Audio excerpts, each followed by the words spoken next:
Genesis matrimony, जोड़े रिश्तों को।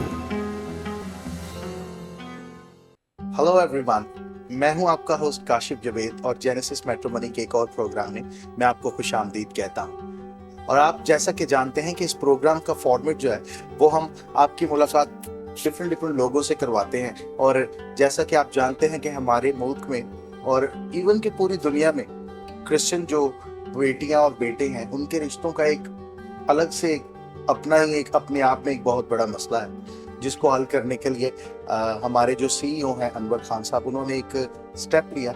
और आप उसके बारे में फर्दर चीज़ें जानते रहते हैं कि बहुत सारी चीज़ें आपको डिफरेंट वीडियोस के साथ हम बताते हैं। तो आज भी ऐसे ही एक शो में हम आपकी मुलाकात करवाएंगे। हमारी आज की जो गेस्ट हैं उनका नाम है जैकलिन जोसेफ और वो एग्जीक्यूटिव कोऑर्डिनेटर टू सीईओ हैं इन कमाल मिल्स।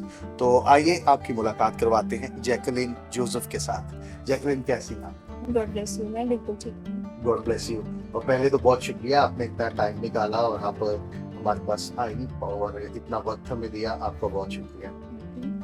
और मैं ये आपसे पूछना चाहता हूँ कि आप एक अच्छी फर्म में जॉब कर रही हैं, उसके लिए आपकी एजुकेशन और बहुत सारी चीज़ें आपने जो आपको फेस करनी पड़ी अपनी, जो आपकी स्कूल जर्नी थी, उसके बाद आपकी जो यूनिवर्सिटी में, फिर उसके बाद जो जब आप अपनी जॉब की तरफ जाती हैं तो उसमें आप इतने टाइम के साथ बहुत सारे रिलेटिव्स में, बहुत सारे दोस्तों में आपको डिफरेंट एक्सपीरियंसेस मिलते हैं। तो मैं ये पूछना चाहता हूँ कि आपको क्या लगता है कि हमारे माशरे का ये किस हद तक इशू है कि हम ये समझते हैं कि हमारी जो बेटियां हैं उनकी वो अगर जब ज़्यादा पढ़ जाती हैं लड़कियां तो उनके लिए फिर थोड़ा सा मुश्किल हो जाता है रिश्ता ढूंढना, या अगर लड़के ज़्यादा पढ़ जाते हैं या अच्छी पोस्ट पे चले जाते हैं, जैसे आप एक अच्छी पोस्ट पे हैं, तो उनके लिए थोड़ा सा कॉम्प्लिकेटेड हो जाता है कि उनके लिए मैच हम अगर ढूंढें, और फैमिलीज के लिए थोड़ा सा डिफिकल्ट होता है। मैं समझती हूँ वाकई ये बहुत अहम मसला है हम क्रिश्चियन कम्युनिटी में,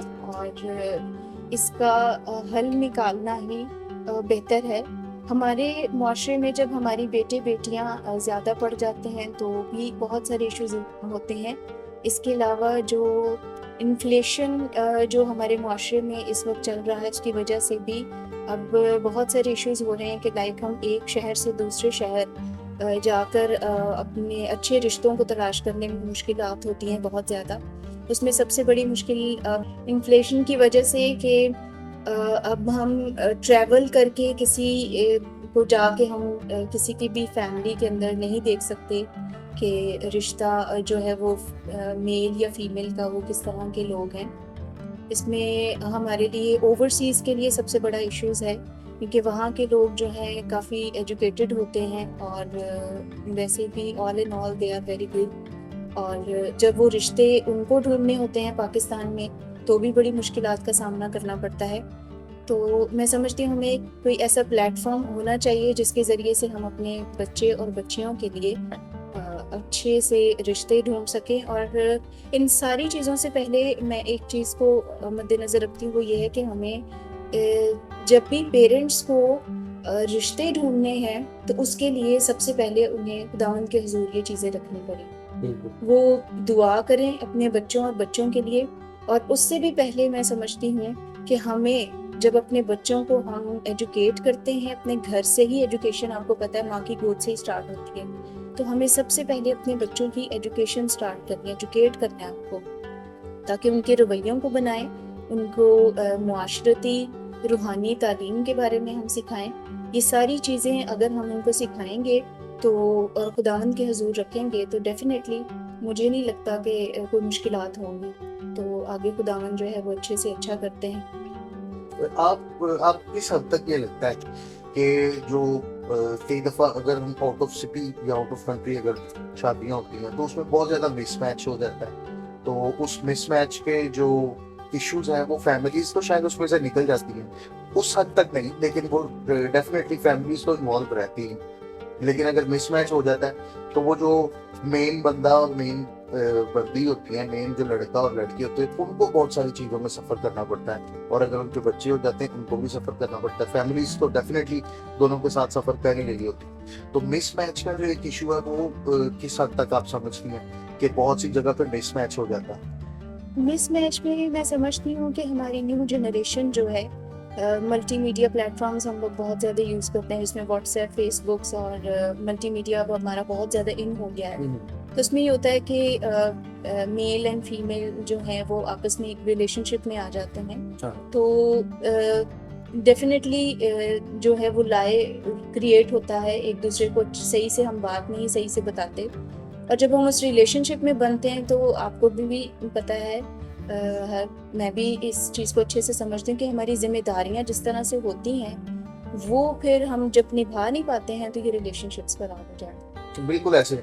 और हमने अक्सर देखा है कि लोग शायद जब सोशल मीडिया पे या फोन पे उनकी बात हो रही होती है, जब वो किसी रिलेशनशिप में होते हैं, तो वो तब जो चीज़ें डिस्कस करते हैं, बाद में भी चीज़ें उस तरह से होती नहीं।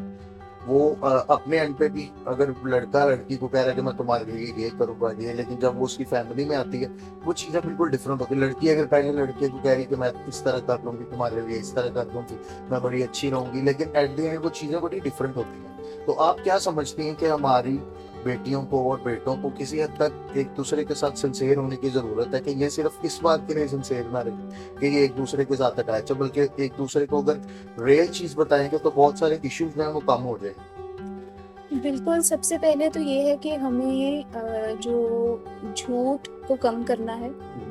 अपनी जो ये शादीशुदा ज़िंदगी में अगर हम फर्स्ट डे से ही झूठ बोलना शुरू करें या उसको स्टार्ट करने से पहले ही, तो उसमें फिर बरकत नहीं रहती। आई पर्सनली फील कि हमें ज़िंदगी के हर पहलू में खुदावंद का खौफ रखना चाहिए, और जब भी हम किसी रिलेशनशिप में जाते हैं, अच्छा हमारे यहाँ सबसे बड़ा एक इशू है कि बहुत सारे पेरेंट्स ऐसे हैं जो लव मैरिज पे बिलीव नहीं करते हैं और अरेंज मैरिज पे वो ज़्यादा बिलीव करते हैं। Arrange marriage is a very good, मतलब एक प्लेटफॉर्म है कि लाइक पेरेंट्स जो हैं वो डिसाइड करें अपने बच्चों के लिए। ठीक है, समटाइम ऐसे भी होता है कि बच्चे नहीं वो पेरेंट्स के जो फैसले हैं उनको कबूल करते। उसमें होता है कि वो अपने ख्वाहिश का इजहार करते हैं। तो बहुत सारे ऐसे पेरेंट्स होते हैं जो कि ये गलती कर देते हैं कि उनकी ख्वाहिश को मद्देनज़र नहीं रखते, और वो क्या करते हैं कि अपनी जो है मर्ज़ी को बच्चों के ऊपर थोप देते हैं या ज़ाती तौर पर उनके ऊपर कहते हैं कि नहीं ये होना चाहिए इस तरह से।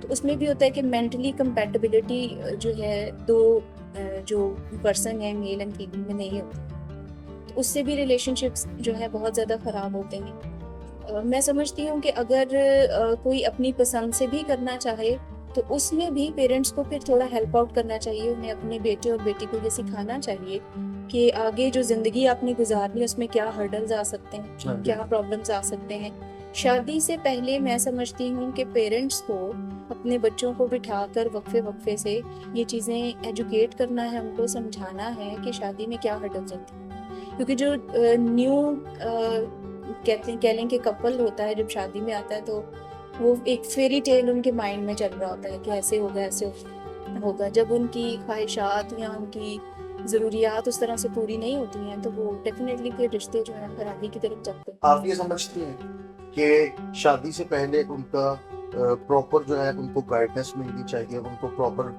उनकी मैरिज के बारे में गाइड किया जाए और उनको प्रॉपर बताया जाए कि आपको आगे अपना रिलेशन किस तरह से लेके चलना है? बिल्कुल, ये पेरेंट्स की जिम्मेदारी भी है और मैं समझती हूँ कि हमारे चर्च की भी जिम्मेदारी है। चर्च की एक बहुत बड़ी जिम्मेदारी है कि हमारे जो पासबान हैं वो चर्चेस में जो जितने भी हमारी न्यू जनरेशन है उनको सिखाएं कि ज़िंदगी गुजारने के असूल क्या हैं, तरीके क्या हैं, बिफोर मैरिज और after marriage.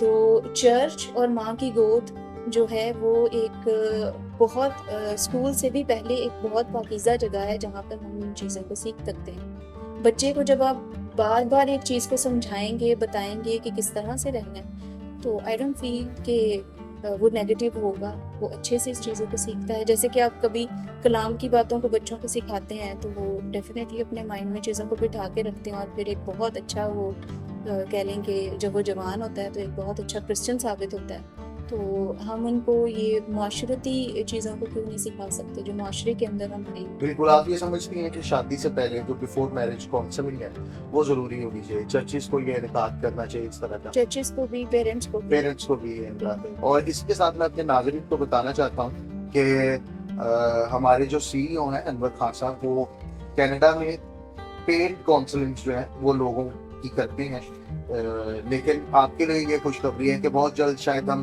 Before marriage counsellings जो है वो रखेंगे, और ये टोटली फ्री ऑफ कॉस्ट होगा, क्योंकि खान साहब अपने अंदर कम्युनिटी के लिए एक बहुत दर्द रखते हैं। तो उन्होंने ये कहा था कि आप स्पेशली ये अनाउंस करिएगा कि हम बहुत जल्द पाकिस्तान में इस तरह के बिफोर मैरिज कॉन्फ्रेंसेस करेंगे, जिसमें काउंसलिंग करेंगे खान साहब, और हमारे बच्चों के बहुत सारे जो इश्यूज हैं जो शादी के बाद उनको फेस करने के, उसमें से किसी तरह, जैसे जैतलवी ने बहुत अच्छी बात की कि शादी से पहले हमारे दिमागों में एक फेरी टेल चल रहा होता है कि ये होगा ये होगा, तो जब वो देखने में नहीं मिलता तो बहुत सारे इश्यूज आते हैं रिलेशन। तो उसके लिए बहुत जल्द हम कुछ इस तरह के प्रोग्राम्स करेंगे जिसमें अनवर खान साहब बिफोर मैरिज काउंसलिंग जो है वो देंगे, और ये टोटली फ्री ऑफ कॉस्ट। जी जैकलीन, तो जाने से पहले कोई एक खूबसूरत मैसेज जो आप देना चाहें, और जेनेसिस मैट्रिमोनी के बारे में आप कुछ कहना चाहें, क्योंकि आप क्या ये समझती हैं कि ये इस दौर के हिसाब से, क्योंकि दुनिया डिजिटलाइज हो गई है, तो इस दौर के हिसाब से ये एक कैसा इक़दाम होगा, या इससे आप समझती हैं कि कम्युनिटी को किसी किस्म का कोई फ़ायदा होगा, या कम्युनिटी इससे किसी बेहतर हल की तरफ जाएगी? बिल्कुल, मैं समझती हूँ कि जो जेनेसिस मैट्रिमोनी एक प्लेटफॉर्म हमें दिया गया है, ये क्रिश्चियंस के लिए एक बहुत फ़ायदेमंद चीज़ है। अब जैसे कि मैंने पहले भी बताया कि महंगाई के दौर में बहुत मुश्किल है ओवरसीज़ के लिए, इवन के पाकिस्तान के अंदर भी लोगों में जो रहते हैं उनके लिए भी बहुत मुश्किल है कि अब एक ही शहर में तो शादियाँ नहीं होती, समटाइम शहर से बाहर भी होती हैं। तो ये एक ऐसा प्लेटफॉर्म है, I really appreciate all the team के उन्होंने एक ऐसा प्लेटफॉर्म बनाया है जिसके ज़रिए से कि एक से दूसरे पर्सन को जानने का मौका मिल सकता है, और अंदाज़ा लगाया जा सकता है कुछ अरसे के लिए कि लाइकी किस तरह से है। आई विश के खुदावंद आपको कामयाब करे। हमें जी बहुत शुक्रिया, आप यहाँ पर आई जैकलीन, और आपने अपना इतना टाइम दिया, आपके खूबसूरत अल्फाज के लिए हम आपका शुक्रिया करते हैं। और जाने से पहले मैं आप सबको बताना चाहता हूँ कि आप जेनेसिस मैट्रिमोनी पर अपने प्रोफाइल जो है वो बना सकते हैं, और आपका डाटा बहुत ही सेफ एंड सिक्योर है, और ये आपकी मर्जी के बगैर किसी के साथ शेयर नहीं किया जाएगा। तो जल्दी से जेनेसिस मैट्रिमोनी पर अपना प्रोफाइल बनाइए, और इस लिंक पर कॉपी करके आप उस प्रोफाइल को बना सकते हैं। तो मिलते हैं फिर किसी और प्रोग्राम में। Thank you so much. Genesis matrimony, जोड़े रिश्तों को।